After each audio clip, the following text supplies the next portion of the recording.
Good afternoon आप सभी को। हेलो सर, क्या नाम है आपका? मेरा नाम कुणाल शर्मा है, मैं राजस्थान से हूँ। ओके, कौन सा एग्ज़ाम अभी क्वालिफाई मेरा किया आपने? जीआईबी क्वालिफाई हुआ है। Okay, very congratulations for that. आपका एक्सपीरियंस कैसा रहा एग्ज़ाम को क्वालिफाई करने का?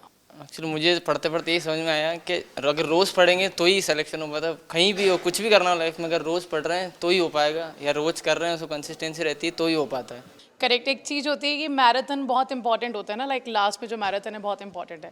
पर जब कोई एग्ज़ाम हमें क्वालिफाई करना होता है तो हमें रेस लगानी पड़ती है। हर दिन कुछ ना कुछ तो थोड़ा थोड़ा पढ़ना पड़ता है। अगर हम सोचें एक दिन पढ़ के एग्ज़ाम निकालें तो वो पॉसिबल नहीं है। इट्स जस्ट ओनली पॉसिबल जब आप ऑलरेडी थोड़ा थोड़ा हर दिन करते जा रहे हैं, देन लास्ट में वो काम करता है। तो आपने कैसे स्टार्ट किया प्रिपरेशन को? मैं जैसे ज्वाइनिंग हुआ था जनवरी 21 में ज्वाइनिंग हुआ था। और वो नई नई ज्वाइनिंग होती है तो फिर ऐसा होता है ना, इतने टाइम से पढ़ ही रहे हैं, 12 तक पढ़ाई है, फिर ग्रेजुएशन पढ़ी है, फिर कंपटीशन एग्जाम, तो पढ़ते ही रहेंगे क्या। ये भी करे ख़त्म ही कर दो। हाँ नहीं, फिर मैंने ब्रेक ले लिया था।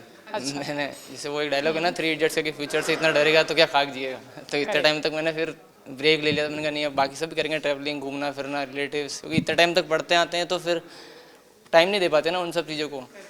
तो फिर थोड़ा सा ब्रेक ले लिया था साल भर का। फिर फॉर्म भरा तो थोड़ी बहुत प्रिपरेशन हुई थी। और मैं इंजीनियरिंग मतलब बैकग्राउंड है, तो इंजीनियरिंग का थोड़ा टाइम मैनेजमेंट वहाँ सीख जाता है, और कुछ सीखे ना सीखे टाइम मैनेजमेंट की चीज़ें आ जाती है सुबह। हाँ, हर जगह परफेक्टली। वहाँ पे ऐसे होता था, जैसे 8, साढ़े 8, सवा 8 बजे भी उठ रहे हो तो 8:30 की क्लास में आप सबसे पहले पहुँच जाओगे। वहाँ ये सीख जाता है आदमी करते करते। तो वही सब चीज़ें, टाइम मैनेजमेंट वाली चीज़ यहाँ भी बहुत काम आती है। कि जैसे मेरा जैसे वहाँ पे रूटीन हो गया था कि इंजीनियरिंग में जैसे 5 आवर्स ही सोता था मैं, इससे ज़्यादा सोता नहीं था।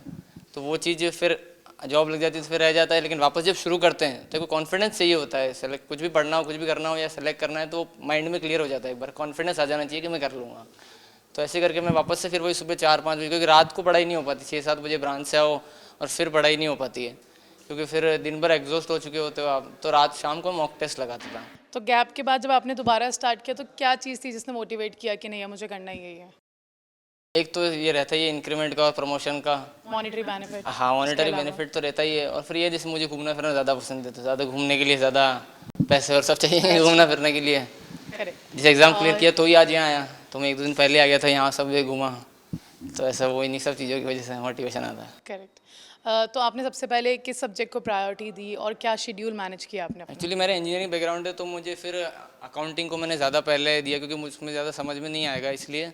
तो लेकिन प्रियांशु मैम की हेल्प से बहुत, मेरा सबसे पहले जैसे मैंने फर्स्ट अटैम्प्ट दिया तो उसमें एएफ भी निकल गया था, पीपी और एलआरबी रह गया था। लेकिन फिर अगली बार मैंने उसमें यही समझ में आया प्रिपरेशन करते वक्त कि अगर रोज़ नहीं कर, क्योंकि तब मैं कभी पढ़ रहा था कभी नहीं पढ़ रहा था। फिर एग्ज़ाम से पहले ऑडिट आ जाती है तो 10-15 दिन वहाँ ऐसे ही चले जाते, 10-10, 11-11 बज जाती ब्रांच में, तो टाइम नहीं मिल पाता बिल्कुल भी।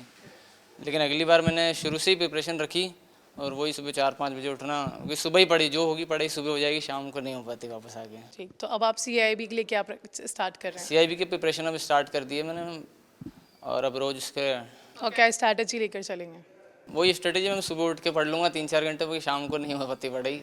और पढ़ना रोज़ ही पड़ेगा, बस ये है, चाहे 2 घंटे 3 घंटे ऐसा कोई लगा। चीज़ जो आप सजेस्ट करना चाहो कि 24/7 में आप ये चीज़ को और कर सकते हैं बेहतर for the students, for the candidates? Actually मैं क्या बुक्स पढ़ता नहीं हूँ मैं, अड्डा 24/7 से इसीलिए, या कोई कहीं से पढ़ते हैं तो इसीलिए पढ़ते हैं कि जैसे हम पढ़ेंगे बुक्स तो हो सकता है हम हमारा 80% समय वहाँ लगा दें जहाँ से 20% ही आ रहा है पेपर में। लेकिन आप लोग पढ़ाते तो आप पूरा क्रक्स ले लेते हैं उसका। तो आप हो सकता है वो चीज़ हो जाती है कि आप ऐसा पढ़ा देते हैं जहाँ पे आप हो सकता है थोड़ी देर पढ़ा रहे हैं, लेकिन वहाँ से ज़्यादातर चीज़ें आ जाएंगी, तो वो चीज़ बहुत हेल्पफुल रहती है। तो आप सभी को थैंक यू करना चाहूँगा, पूरी टीम को। Thank you so much sir. So एक यही चीज़ हो जाती है कि जब हम प्रिपेयर कर रहे हैं, बुक्स के थ्रू पढ़ते हैं तो थोड़ा सा टाइम ज़्यादा लगता है हमें पढ़ने में, और अंडरस्टैंड करने में थोड़ा सा टाइम ज़्यादा लग जाता है। तो एक मेंटर का काम यही होता है क्लासेस में या फिर जब भी वो आपको गाइड कर रहे हैं कि उसी चीज़ को एक सिंपल वे में एक्सप्लेन कर देना, जो हेल्पफुल हो जाता है। तो आई थिंक लाइव क्लासेस के थ्रू ये सारी चीज़ें बहुत आसानी से हो पाई। जैसे मैम ने भी एक पॉइंट रखा था कि it's very easy to study now, कि आप जब भी फ्री हो, जहाँ भी फ्री हो, जैसे भी आपको टाइम मिल रहा है, आप उस चीज़ को कवर कर सकते हो। तो वही सेम चीज़ है, लाइव क्लासेस के थ्रू आप ये रिकॉर्डेड वीडियोस देखकर भी आप अपना कवर कर सकते हैं सिलेबस को। तो आई थिंक अब जब लाइव क्लासेस हमारे पास अवेलेबल हैं तो एग्ज़ाम क्वालिफाई करना और इजी हो जाना चाहिए हमारे लिए, राइट। और कैसे करना है ये सो आप लोग स्ट्रैटेजी बनाते हो, अपना अपना टाइम आप शेड्यूल जॉब के अकॉर्डिंग मैनेज कर रहे हो। पर उसी के साथ साथ एक और चीज़ मैं यहाँ पे ऐड करना चाहूँगी, जब भी हम प्रिपरेशन कर रहे हैं तो हमेशा बहुत सारे कैंडिडेट्स ऐसा बोलते हैं कि मैंने 15 दिन में पढ़ के निकाल लिया, और वो निकाल लेते हैं, इट्स ट्रू कि पहले नहीं पढ़ा होता, 15 दिन में निकाल लेते हैं। बट मैं एक चीज़ बोलना चाहूँगी यहाँ पर कि स्ट्रैटेजी हर एक कैंडिडेट की अपनी अलग अलग होनी चाहिए। Like if I am preparing for JIB, मान लीजिए मैंने पहले कुछ नहीं पढ़ा है, बहुत गैप के बाद 1 साल 2 साल के बाद मैं सोच रही हूँ मैं स्टार्ट करती हूँ, तो I should prepare according to my self evaluation करके कि मुझे कॉन्सेप्चुअल क्लैरिटी के लिए कितना टाइम चाहिए, मॉक टेस्ट देना होगा कि नहीं देना होगा, ये सारी चीज़ें हमें देखकर ही स्टार्ट करना चाहिए प्रिपरेशन। तो बस बहुत सारे कैंडिडेट्स ऐसे क्लासेस में मिलते हैं कि मैम हमने 15 दिन में स्टार्ट किया था, उनका निकल गया, हमारा नहीं निकला। तो मैं एक ही चीज़ आप लोगों को सजेस्ट करना चाहती हूँ, always prepare strategy according to your self.